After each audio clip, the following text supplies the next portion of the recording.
السلام علیکم ورحمۃ اللہ وبرکاتہ۔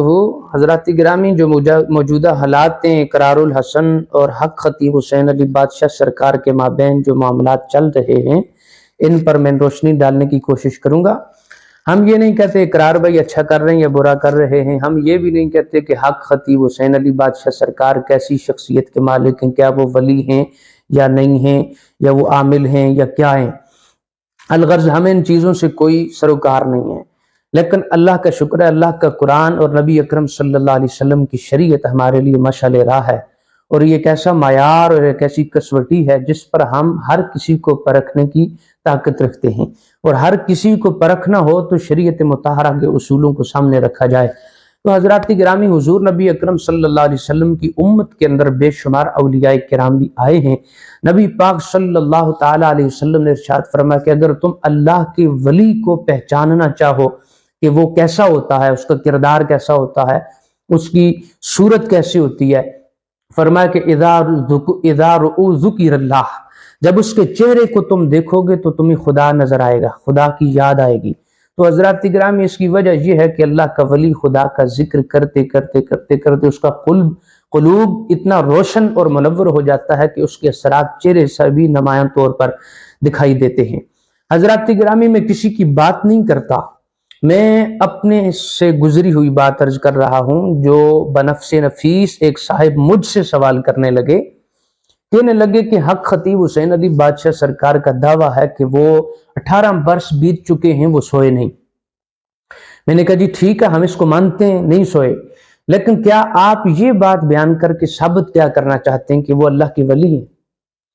تو پھر اس کا مطلب تو یہ ہوا نا کہ جو شخص یہ کہے کہ میں 18 برس سے سویا نہیں، مطلب پھر وہ اللہ کا ولی ہے۔ حضرات گرامی، اللہ کے ولی ہونے کا معیار یہ نہیں ہے کہ میں 18 برس تک نہیں سویا۔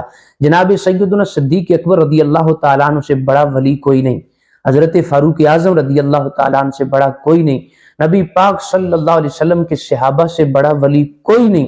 مجھے تاریخ اسلام کے اوراق کو اٹھا کر کسی ایک ورق پہ یہ لکھا ہوا دکھا دو کہ جناب صدیق اکبر رضی اللہ تعالیٰ نے یہ دعویٰ کیا کہ میں اتنے سال نہیں سویا۔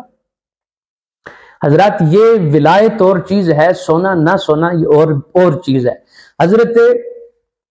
حضرت خواجہ جنید بغدادی رحمت اللہ، حضرت جنید بغدادی سے یہ سوال کیا گیا کہ بتائیے اللہ کا ولی کون ہوتا ہے؟ آپ نے فرمایا سر سے لے کر پاؤں تک جو شریعت مطہرہ کی پابندی کرنے والا شخص ہو وہ اللہ کا ولی ہوتا ہے۔ سر سے لے کر پاؤں تک جس کا کوئی ایک عمل شریعت مطہرہ کے خلاف ہو، سمجھ لو کہ وہ اللہ کا ولی نہیں ہے۔ اللہ کا ولی وہ ہوتا ہے جس کی ہر ادا سنت رسول کے مطابق ہوتی ہے۔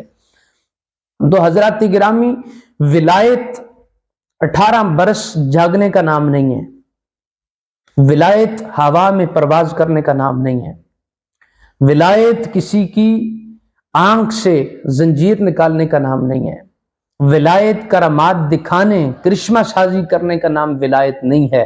اگر ہر کرشمہ ساز کو ہم ولی کہیں تو پھر ہندوؤں کے اندر بہت سے ایسے لوگ موجود ہیں، سکھوں کے اندر بہت سے ایسے لوگ موجود ہیں، کیا وہ اللہ کا ولی ہو سکتے ہیں؟ نہیں۔ حضرات گرامی، یہ ان کا استدراج ہے، اللہ کے ولی کی کرامت ہوتی ہے۔ حضرت خواجہ جنید بغدادی، حضرت بایزید بستامی یا غالباً امام حسن بصری رحمت اللہ علیہ کے بارے میں یہ بات آتی ہے کہ ایک صاحب ان کے پاس آگے اور آ کر کہنے لگے کہ میں آپ سے فیض حاصل کرنا چاہتا ہوں۔ وہ 10 سال تک آپ کی خدمت میں رہے، 10 سال کے بعد جب جانے لگے تو کہنے لگے کہ میں آپ سے فیض لینے کے لیے آیا تھا، مگر آپ کے پاس کوئی ایسی بات مجھے نظر نہیں آتی، لہٰذا میں واپس جا رہا ہوں۔ آپ نے فرمایا جانے والے جا، لیکن ایک بات میری سن جا کہ 10 سال کے اندر، میری 10 سالہ زندگی کے اندر کیا تو نے میری کوئی ایک بھی ایسی بات دیکھی ہے جو شریعت کے خلاف ہو؟ کہا کہ نہیں۔ فرمایا کہ پھر بتا اس سے بڑی کرامت کیا ہوگی؟ لیکن حضرات گرامی، کیا کریں، ہمارا زمانہ علم سے دور ہے، ہمارا معاشرہ علم سے دور ہے، ان کو معلوم نہیں عامل کون ہوتا ہے اور کامل کون ہوتا ہے۔ بہرحال اللہ تعالی ہم سب کو حق بات کرنے کی توفیق عطا فرمائے، اور اللہ تعالی حضور نبی اکرم صلی اللہ علیہ وسلم کی امت کو فتنوں سے ہمیشہ محفوظ رکھے۔ السلام علیکم ورحمۃ اللہ وبرکاتہ۔